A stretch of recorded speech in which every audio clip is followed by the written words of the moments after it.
In 1974, the first tabletop role-playing game was created. Since then, people from all around have gathered to play. Join me as we talk with RPG enthusiasts while they share their best, worst, and favorite moments. This is You Had to Be There.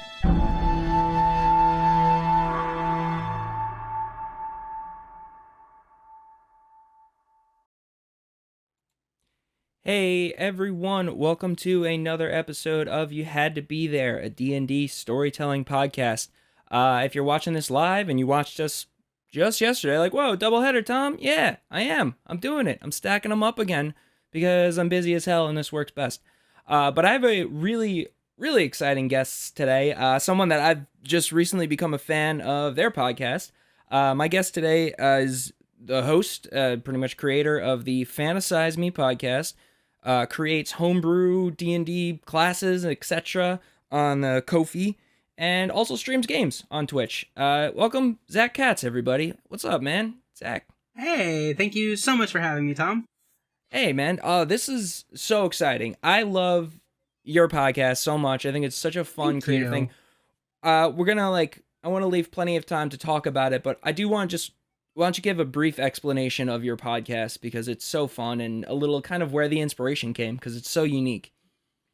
Yeah, so Fantasize Me is a podcast where I take characters real or imagined, and I turn them into D&D characters. My latest episode, I proved that it doesn't even have to be a character. I turned the Titanic into a D&D character. There wasn't too much inspiration other than that I really like to make D&D characters. That's pretty much it. Yeah, I feel that a lot, which is one of my favorite things to do. I'll even go on the road sometimes. I'm a stand-up comedian also, so I go on the road and I'll be in a hotel room bored, and there'll be sometimes where I'll message my DM. I'm like, I made something stupid when I was alone, and I'm like, yes. yeah.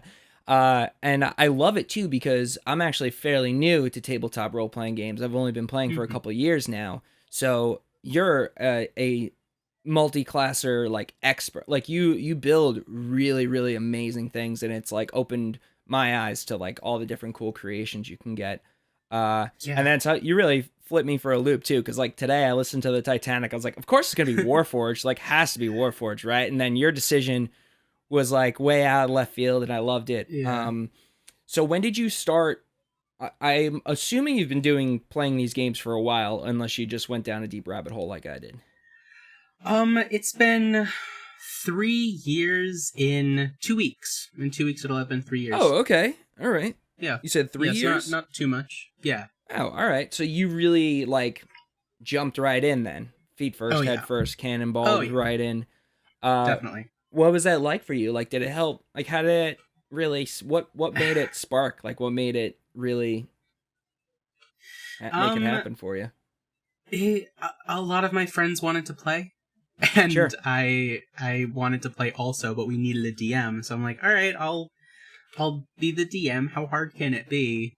And then I got really into it. Yeah. Were you a read from cover to cover of the book backwards and forwards, or did you just kind of make it up as you went along? How, a little bit of both? So I assumed, like an idiot, that you did have to read everything cover to cover. So right. I read the entire Player's Handbook. I read the entire Dungeon Master's Guide, cover to cover, like a dumbass. And then ended up homebrewing everything anyway. Nice. Yeah. I mean, there's some truth to it. I'm a I DM some games, but I'm really a bad reader. My mind wanders, so I learn by watching and listening. So for me, I read the classes and the races, and the rest I just kind of Googled / watched videos on. But yeah, but that was big. So you did a homebrew world as well, everything? Yes. Yeah. Nice. Absolutely. What did you do for that? How? So it was interesting because it was just me and a bunch of my work friends, and everyone had different schedules. So I kind of created scenarios where it was more like quests so that people could drop in and when they wanted to. So it was very inconsistent. I would have a few sessions a week and just post on Discord, like, hey, I'm doing D&D, come if you're able. So I didn't have much of a storyline in it to begin with. That kind of developed over time. It was more like, come and play. Yeah. I kind of like, there is like some fun to that. Like I have a friend, because we have, we try to play regularly on like Mondays and stuff, but sometimes people can't drop out. So my one buddy who has his homebrew world and his other, things is, he has kind of like, he calls it the Giant's Graveyard, but essentially what it is Monster Hunter. If you ever played Monster Hunter, the video game. So it's like, you go in, like you're this level of an adventurer in this area. Like, what are you experienced in? Okay, well, you're level 2. Well, guess what? Like, we have these quests for you. And then as you level up, you're like, all right, you seem strong enough. You can handle these quests. So it is a good way to just kind of have something ready. But what did eventually were you able to kind of develop it into a full?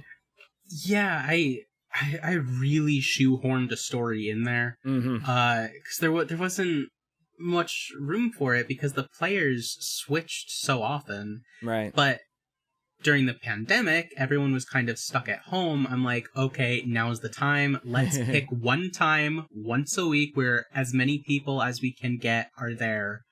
And then I kind of got more detailed with the story when that happened. How many people did you have, like, when you had that full story? 7. Oof, that's a lot, especially over you. This was all virtual, too?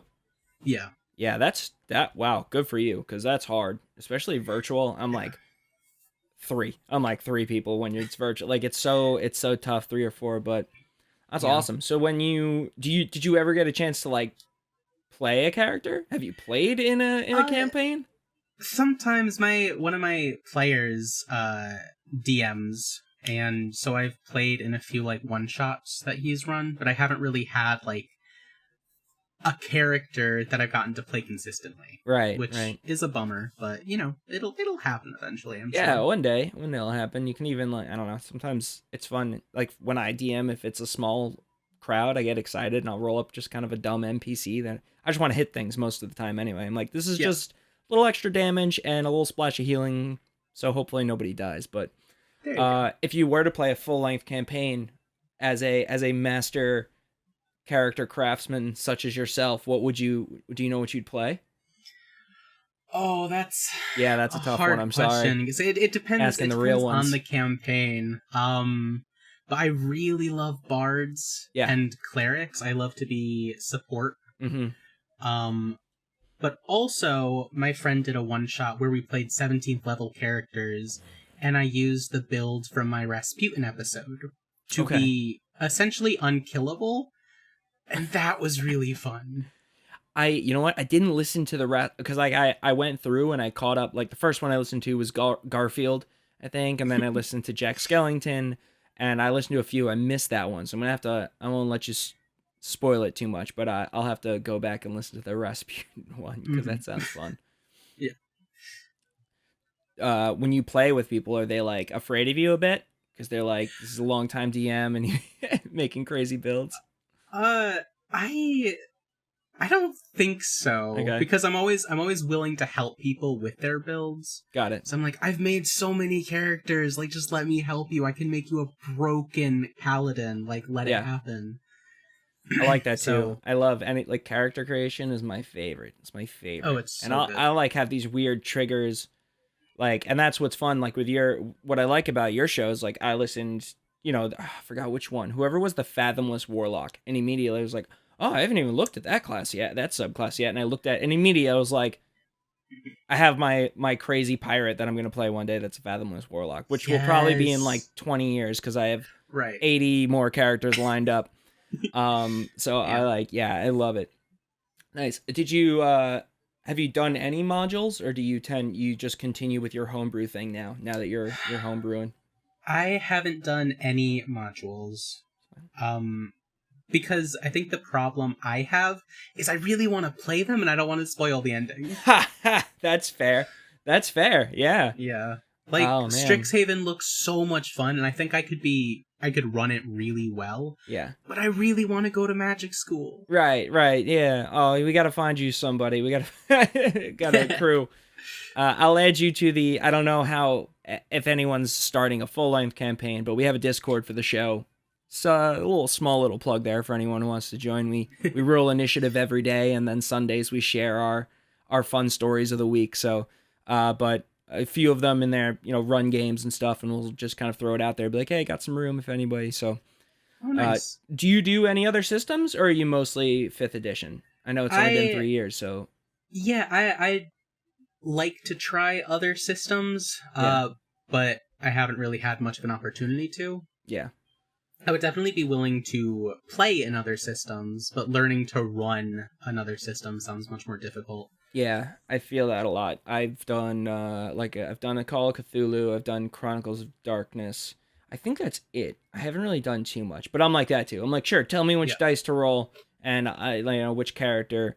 Especially if it's like something new, I tend to just go. I'll just be the dumb brute. I feel like in every system can still be the dumb brute. Because it's easier. That's awesome. Well, for your podcast, what was your favorite episode so far? What was your favorite build you made? Or top one of the favorites? Because that's got to be kind of wild. Oh, that's hard. I really did like Elsa's build. Okay. She was able to animate objects like she can in the movies Frozen, right. And I just thought that was a lot of fun to actually be able to take that movie ability and translate it fairly well into D&D form. Yeah, and I agree that you do that well too. Like was the Bruno one too was really cool. How you had him like manipulating time and stuff in all these like very interesting ways. And like, do you like learning? Because you even will learn something about the character, the boats. Like, I like how you do that too. You throw all that research in there. Yeah, it's so much fun. I recently got my associate's degree, and I took a few history classes, and I'm like, history's cool. Yeah. So, so reading about characters, especially like historical characters, is a lot of fun for me. Yeah, like the Garfield one up front. I was like, oh, I learned so much about Garfield already. Yes. Nice. So, all right. So you got your characters. What's your favorite race out of all of them? It's so boring. It's just variant human. I can start with the feet. Yeah, I know. Yeah, feats are. They're so good. I love feats. Yeah.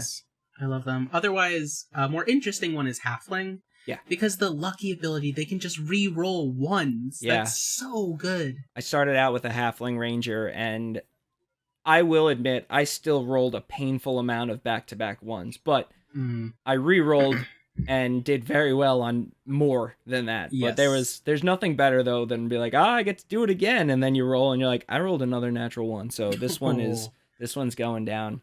Yeah, the variant human, the feats I'm like starting to learn as like a player that maxing out your like best stat isn't always necessary. Like I'm like, what? I get a +1 to either my armor class or another +1 to my attack or a +1 to my. I was like, what's +1? +1's nothing. I was like, I could do one of these cool things that'll help me in so many other ways. So I am starting to learn a bit more about that. Did D&D and like tabletop role-playing games, like, did it do anything for you on a more personal level? Like, did it change anything, the way you interact with people? Or, because it's one thing I kind of wanted to start asking. Sorry to throw this brand new question out to you, but some of my guests, because, I don't know, I feel like it's so unique in the experiences that people have. Yeah, I think it's definitely helped my confidence. Definitely helped my confidence. I'm not a very confident person, so just kind of getting in front of a group of people and leading them through this story has really bolstered that. Yeah, and you should be, because, I mean, I can even hear, just by the way you talk on your show, like, you're charismatic. You are. Like, you have a good personality. Maybe you're doing it more because you're by yourself. I don't know if that's you, like, just, like, really getting into you, like, being yourself, but... Yeah, confidence is huge. Yeah, oh, God, yeah. And I'm sure, like, your players appreciate it too. When you get to run the show, it is fun to like run the show and like really kind of shape the world. Yeah. In your games, like what was some of those moments that like really, do you feel like you really connected with your players, or you felt like you got your most confidence? Just when my players gasp. Oh, I think. yeah. Like fun twists. There was one session, the dinner party. And Okay. it was really fun because it was in person at the time. Only 3 players showed up to it, which is okay. But we ordered food. So we actually had dinner at the dinner party session, and the players went to this dinner party where someone who is a little prophetic said, "Tonight I am going to be murdered." So the players had to figure out who was going to murder them and try to prevent it from happening. And it turns out it was the work of these 2 doppelgangers. And they killed one, but one of them escaped. Fast forward about a year and a half later, and they find out that entire time a doppelganger was masquerading as one of their friends. Ooh. And their faces, it was so good. I do it for the faces. For the faces, I like that. Do you make so when you're virtual, you make them keep their cameras on, right? Oh, yeah. Absolutely. Yeah, come on. Yeah, I need to see those I mugs. don't force people to do it, but I really like seeing those, because sometimes they're just, I used to play with, actually, he did my first episode, Peter, and his facial expressions, I was like, you have to keep your camera. You can't turn yours off because you're too, like, good. But yeah, that's awesome. So, like, you had an NPC with them the whole time? That was one of the doppelgangers? Yeah, he wasn't, like, part of the party, but he was in, like, the main town that they lived in. He was, like, kind of like a main NPC that they would interact with. Got it. Yeah. Yeah, so good. That's so awesome. satisfying. Oh my god, now I'm nervous. Don't let my DM hear any of this. I might find out my Bard's goblin girlfriend could be something. I don't know. You never know. Yeah, you never know. Do you do when it comes to roleplay? Do you incorporate a lot of like romance and stuff in? Do you get into that aspect? Or yeah, definitely. I try to talk to my players, engage with what they want, and some of them do want romantic aspects of the role playing, and others don't, which is okay. And I'm more than happy to oblige. Like one of my players has a partner in the game, and they're so into the relationship that the player actually wrote a short story about the relationship. That's funny. That's good. That means awesome. like they feel something. You think about it. Yes. After the session, yeah. When I started out as like the more of a murder. I mean, I still love killing things. Don't get me wrong. But like I started off more in the like, yeah, we'll just crank through and just kill stuff. And then like the more I got into more of the role playing stuff and not just even romance. Like I had one character that was much more romantic. The one I'm doing now is very much on the destructive, like drama level of just you have so many problems and it's all your fault because of who you are as a person, and he knows it. And it's just like it's such the change of pace, but I do really like it, and I noticed it after when I started really enjoying the role playing aspect. When I wasn't thinking, when after the session you're like laying in bed, you're all hyped up, and I wasn't thinking of like how could I have killed that person better. I was like, oh man, what am I gonna do next week? I gotta swoo the I gotta woo this elf now, and and just that's fun. Yeah, it is fun, and it's fun to see how that it plays out with the role playing aspect. Absolutely. Nice. What about you probably have so many stories, so let's just get into the nitty gritty here. Let's talk about what are your favorite moments, favorite characters, either you've helped people build or built or anything. Yeah, so I've been running that one session or campaign for 3 years, and I have another one that I've been running for a year. And what's fun is they're very different. The players are very different. The campaigns are very different. But the players still manage to be so chaotic and stupid in the best way. Mm-hmm. So the first story, or a story, is what I like to refer to as the perfect session, where everything went right for the players, which never happened. No. So it was very fun. Okay. So there were only 4 people in that session, because still, sometimes people can't make it. That's okay. I'm still going to run the session. Amen.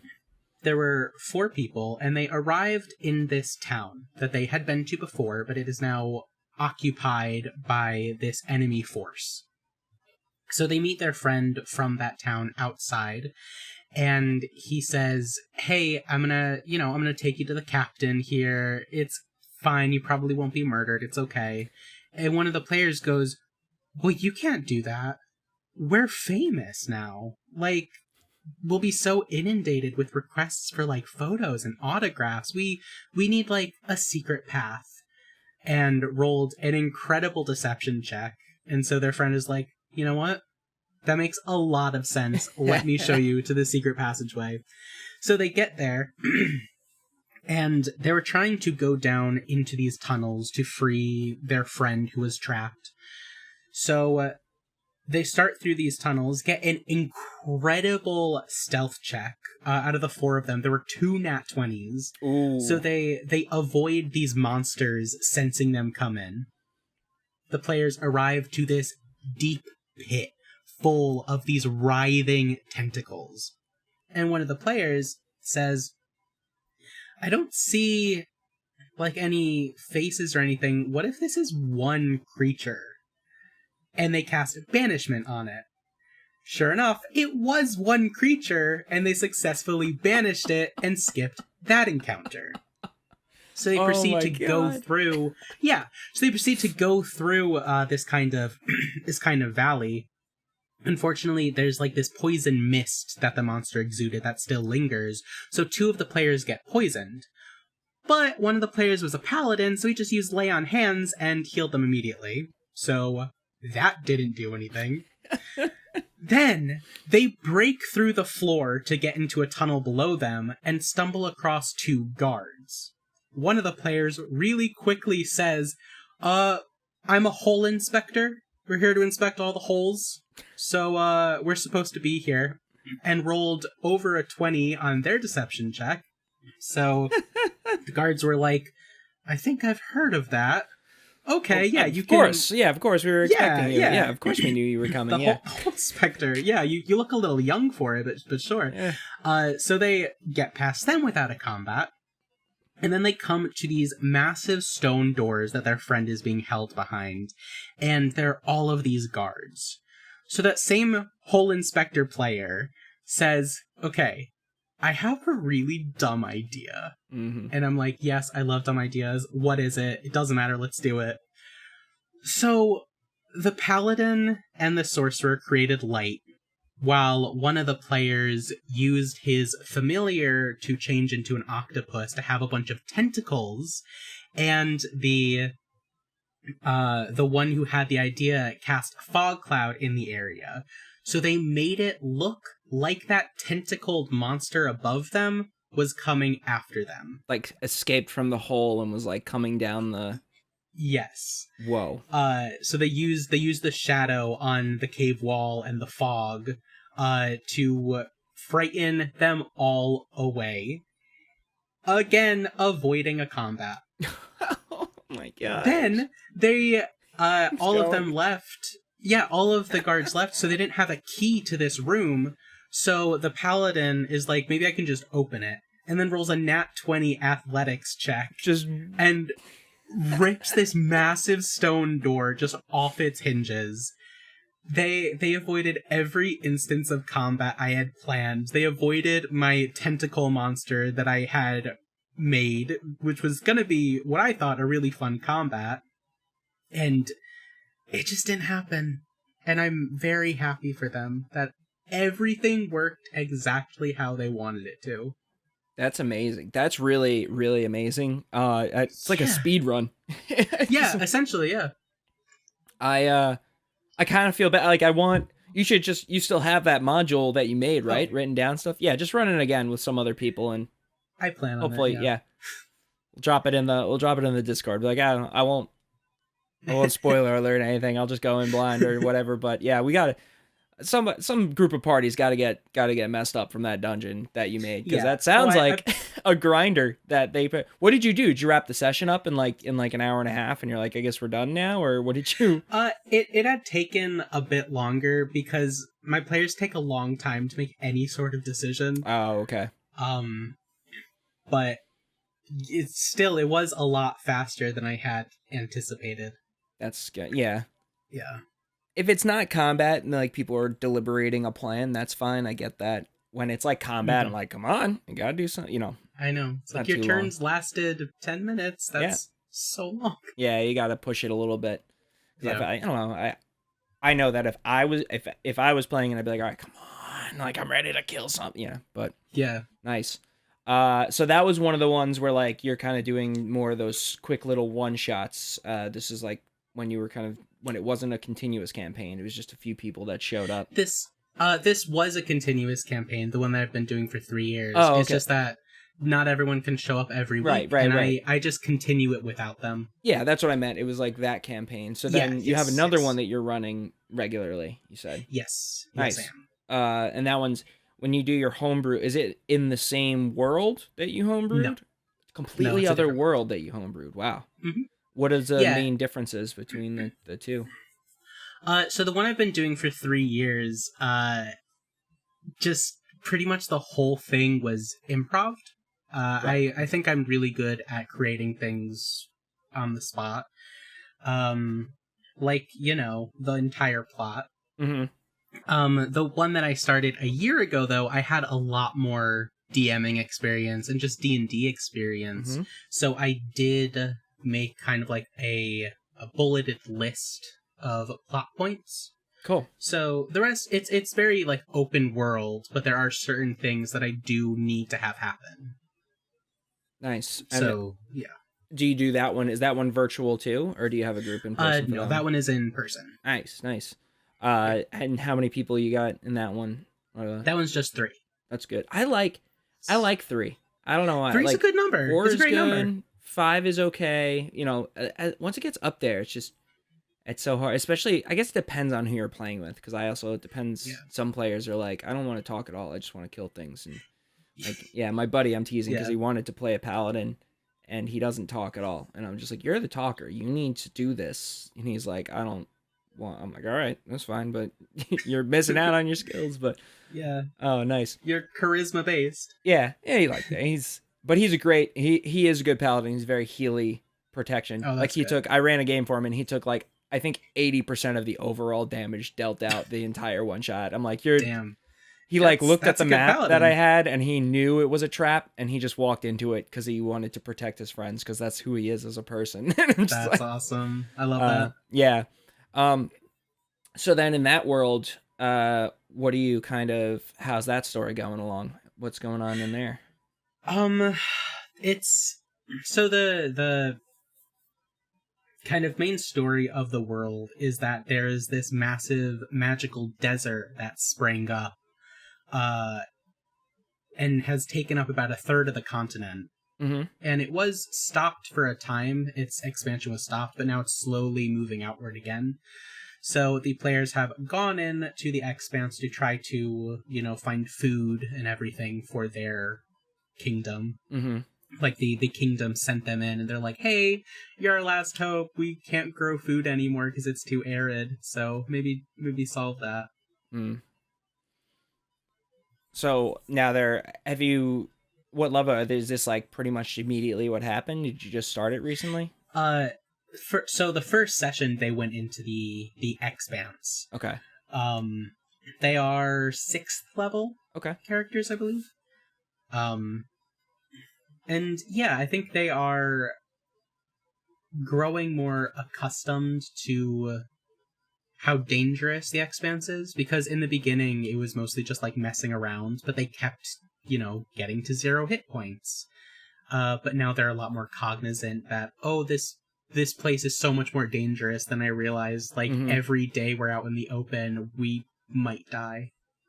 That's good. What kind of is it more like monsters attacking them in these worlds, or like more kind of humanoids that are evil? Yeah, I like a mixture of both. Mhm. So in the Expanse, there are a bunch of, horrible monsters that, are trying to get at the fresh meat. And occasionally there are bandits. Less so because the Expanse is so dangerous, it doesn't make any Gotcha. sense for banditry. But there still are groups of humans settled in the Expanse that are pretty dangerous. Nice. So mostly it's just these, because of this ever-growing expansion, it's just constant monster stuff. I like that. I like how big is it? Like, is it mostly like days of traveling and stuff? Is it? It is a lot of traveling. A lot of traveling. Yeah. I like traveling. It's fun. Yeah, I made a random table, so every day I roll a d20 and see what happens. They range from a few different things. Like sometimes I'll plan much bigger things. Like one time, they rolled and they found these ruins and they spent a couple sessions in those ruins. Other times they roll and it's like, oh, there's a sandstorm. Right. What do you do? Survival. Yeah.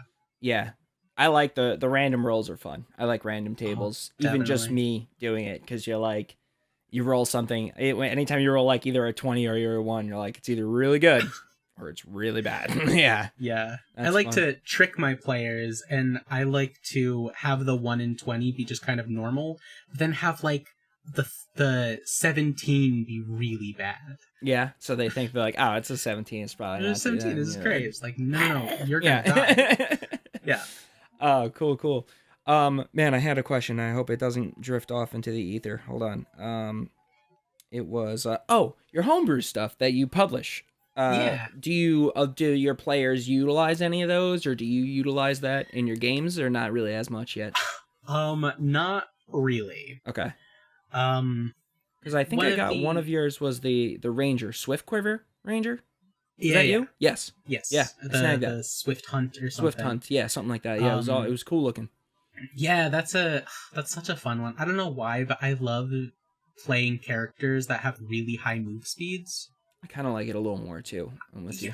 I don't know why. Like, it's not especially useful, but it's very satisfying to go fast. Yes, I agree. Yeah, mine. Oh well, yeah. Go ahead. Yeah, one of my supplements. The Tome of Peridian is a supplement of 20 magical items, and those are all items that I've homebrewed for my players to use in my main 3-year campaign. Okay, the items. What are the items like? What kind of?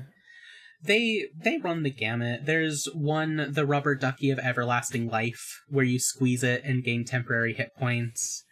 There's the Invisimalign, which are kind of fake teeth that you wear, and you gain an action where you can bite people and heal some damage every time you successfully bite. Nice. It's an action to do that?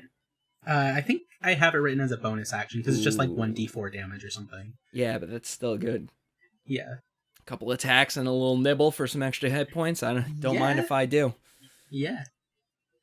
Yeah, there are a bunch. The specification spectacles, or the specs, where you can learn a monster's or creature's resistances and immunities and vulnerabilities. Oh, that's cool. Yeah, that's nice. Just by like having those on, very, very useful. Yeah. Especially for definitely. A support character, because you'll know, like, okay, I can help this person with their I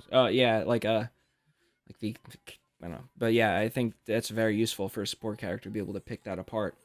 Yeah, and it's fun because these are all magical items that my players have and use. And so I just really like the idea of, other people using them in their campaigns and having multiple characters having these same magic items that my players do. Yeah, it's fun. I love, I haven't gotten too many, homebrewed magic items, but the ones that I got were, really fun. Like, my first ranger my friend made this. I think it was, his friend made the item, but he brought it into the game, and it was called the Rave Arrow. And essentially, it was like the stick, the pull of the arrow, and then when you took the tip and you clicked it on, it was the equivalent of, an EDM dance concert, loud lights, everything, yes. So I never shot the arrow ever, but I was like, there's going to be a reason for this. And we were fighting these monsters that he mentioned in the description didn't have eyes. So I just clipped the arrow and I put it in my quiver, and it pretty much encompassed the whole room in an EDM concert. So because it's like super loud and stuff, and they didn't have eyes, like they were rolling at disadvantage the whole time. Like they couldn't find us. Oh, I love it. And yeah, it was like, clever. It was perfect. Yeah. And because I was thinking like, do I attach it and then shoot it somewhere for a distraction? I was like, but then I'm going to lose the arrow. I don't want to lose this arrow. It's a cool arrow. So I like, during battles, and sometimes even if I just wanted to during battles, I would just be like, let's go. Start fist bumping. But that's awesome. Yeah, I love it. I really like clever uses of magical items. Yeah, I've working on it's, when you first start, it's so hard to like think about how clever you can get. But getting there, it's fun. Yeah. What was like one of your favorite, like how a clever moment other than that perfect run that your friends did? What other like fun, clever, or maybe you did in one of the 3 or 4 games that you've ever actually played? Oh God. Me? I or one of your players, either one. Play a lot of clever characters, but I don't know if they've had many clever moments. Mm-hmm. One of my players, though, was fighting a mandrake. Okay. And this was in the Expanse. They found, like, these underground caverns where these plants were growing, but all the plants wanted to kill them. And my player used Destroy Water on the mandrake. And I'm like, yeah. That's awesome. You do that. So I, lowered the Mandrake's armor class, and I think they took a -1 to attack rolls and saving throws. Yeah, it's important, I think, and I learned this, I don't run games that often, but when my regular DM can't make it, I'll run like a couple or whatever here or there. But I think like when someone comes up with a creative, that's like truly creative, even if it's not foolproof, having it assist in the situation. Like they were fighting, they were fighting a water weird, and my friend was playing the druid, and he was like, I want to use control water to freeze the water weird. And I was like, all right, well, it's 10 foot, it's a large creature, so I'll say you froze half of it. But, he had 1 free arm, or the water weird, it had 1 free arm, and, rolled at disadvantage pretty much the whole time. And it really, really, really helped him. I did get him once, though, even at the disadvantage. But yeah, like that's awesome. The creative thinking, like I feel like you have to reward that kind of stuff. Oh, absolutely. In some way. I just or make them roll for it. Yes, I do make them roll for it a lot, but I just think if they are so into what's happening that they're really giving it a lot of thought, I'm like, I want to reward just that, because you're like paying attention, you're really into it, it makes me feel good, like, yeah, let's freaking do it. Yeah. Nice. All right. I want to get like another story that you might have, one of your favorite stories, and then I want you to give you plenty of time to plug your awesome stuff. Okay. So one of my in the Expanse, they got to this castle called Zack and I Castle, and it just so happened that they were there for a big festival. So I created, I think just in Microsoft Word, like flyers that I printed out and handed to the players, because handouts freaking kill. Yeah, especially in person. It's awesome to be able to hand stuff out. Yeah, definitely. So just they were flyers of all of the events at the festival, so my players could choose what they wanted to. It said what time they were at, so they participated in all of these events, like an archery contest, a pie making contest, and the last contest was extreme basket weaving. So all 3 of my players entered. All 3 of the players entered extreme basket weaving, because how could you not? Yeah, I would do it. Yeah. So one of the players was like, I haven't won any of these competitions yet. I'm gonna cheat.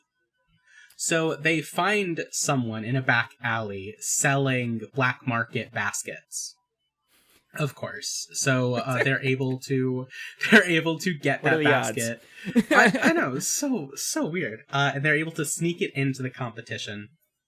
So it starts, and the players are like, okay, we're weaving baskets. So the first round, they just make, checks to see how their baskets are coming along. What did you do? Then, dexterity checks? It was, I think, sleight of hand. Sleight of hand. Oh, yeah, cool. And then round 2, the monsters were released. So then they started getting chased around the place with monsters following them as they kept trying to weave the basket. So it's like, okay, do you want to use your action to, like, fight the monster or to weave your basket? You gotta choose. That's why it's extreme basket weaving. Yeah. That's hilarious. And then round 3, it was terrain effects. So, like, the ground split open and lava started rising and everyone had to find higher ground while these monsters were swooping down at them because of course they had wings. So one of the players died or got to 0 hit points. And the one who cheated didn't roll high enough on their like performance check to make everyone believe that this was their basket. So even though they got the stolen basket, people didn't believe it. And so one player, the ranger, was remaining, but even she came into second place to their NPC friend who made a flying basket because he's an artificer. Oh, you really good at making things. Yeah. Can't beat the artificer in a freaking... So they almost died. One of them did get to 0 hit points and didn't even end up winning. I mean, I'm assuming most contests will have like a cleric on standby. I'm sure Extreme Basket Weaving has somebody. That's... How did you come up with that? You're just like basket weaving plus extreme? Like, that's hilarious. Yeah, well, I'd have been laughing the whole time. It was a lot of fun. That's still, the festival is still, what did I call it? The Starfall Requiem Festival. Oh my gosh. Is still just one of my favorite 2 sessions because there was so much in it that it had to stretch a bit. But I was just thinking of what competitions would like a fantasy fair have? Like, yes, pie eating, but also how about like a drinking contest and an archery contest? And I was like, there has to be a crafting contest, like basket weaving, but extreme. Yeah, I love it. I love like I ran one of the modules that I ran had even just like a yard with like a fitness challenges, and I think that is fun to like, because you want to role playing is fun, but like rolling dice is also fun, so not everything has to be a combat, but the skill check thing of just like, can you pull this off? And then having that roll and, being able to improv like how it goes, just, it's hilarious. Like, I'm sure when if they're rolling bad, you're trying to weave this basket and it's snapping and it's not, yeah, some lava got on it. Yeah, burning the basket. I love to call for ability checks, even for really mundane things. Like, one of my players, said like, oh yeah, I want to go and dance with him, and I'm like, okay, we'll do a performance check and see how dazzling you are.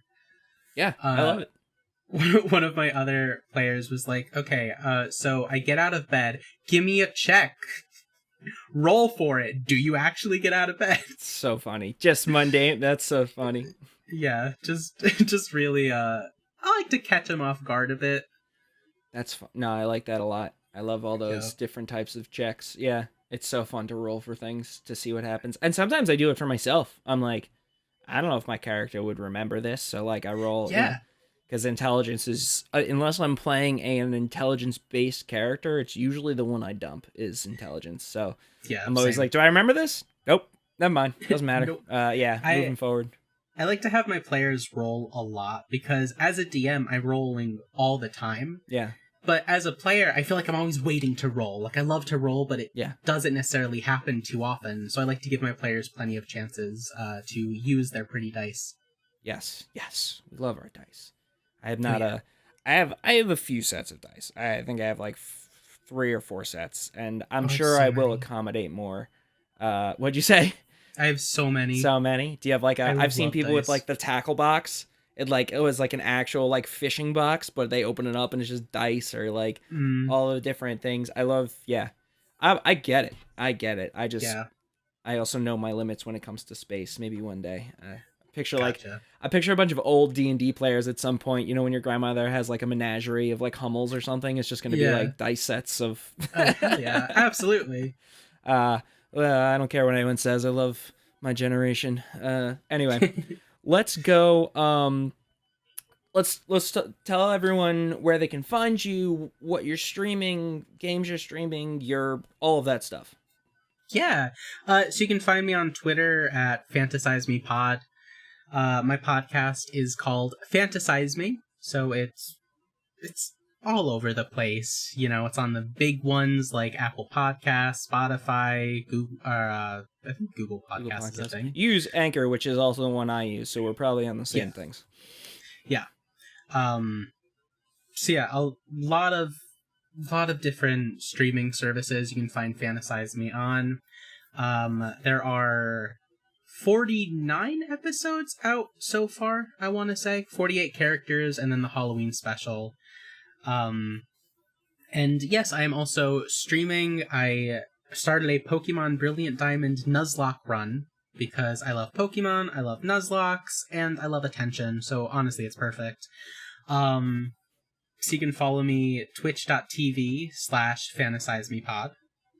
And I try to stream twice a week. It was hard because I had COVID. Yeah. But I've started streaming again, so I'm going to stream again tomorrow at 4, our time, EST.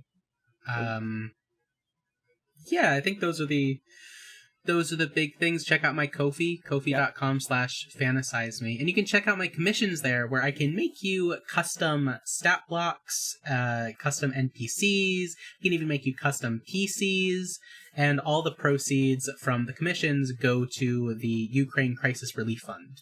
So be sure to check that out. That's awesome. Yeah. Yeah. Check that out, people. Check that out. Do it. It's amazing. I love it. I love everything about it. I do have, actually, I thought of one. Can I make a request? Okay. Yeah. Ron Swanson from... No, you haven't done Ron Swanson yet. I think you should do Ron Swanson. Mostly because I know how much... And I'm being a little bit of a butthead about this, and I just know because you love, like, your charisma characters and stuff, and he's not charismatic at all, so I'd be like... Yeah, no, it's great. I want to see something with some muscle and grit. And I think it would be funny. So that's my... Yeah. I'm not going to email you because I'm telling you right now. But I do like that. I will add it to the list. Add it to the list, buddy. Thank you so much. Yeah. Cool. I'm gonna do my quick sign-offs, and then we'll get you out of here. Thanks for listening. This is You Had to Be There, where we talk with tabletop RPG players. We share fun stories and knowledge, and we laugh a lot. You can follow me at TDecilis Comedy on Twitter. It's where I mostly tweet out for the show when we're going live and such. I'll also tweet out my comedy dates occasionally. For stand-up comedy dates, I prefer you go to my Instagram at TomDecilis Comedy, and you can watch the show here. You Had to Be There. If you're not watching us live, then it's just You Had to Be There podcast on Twitch.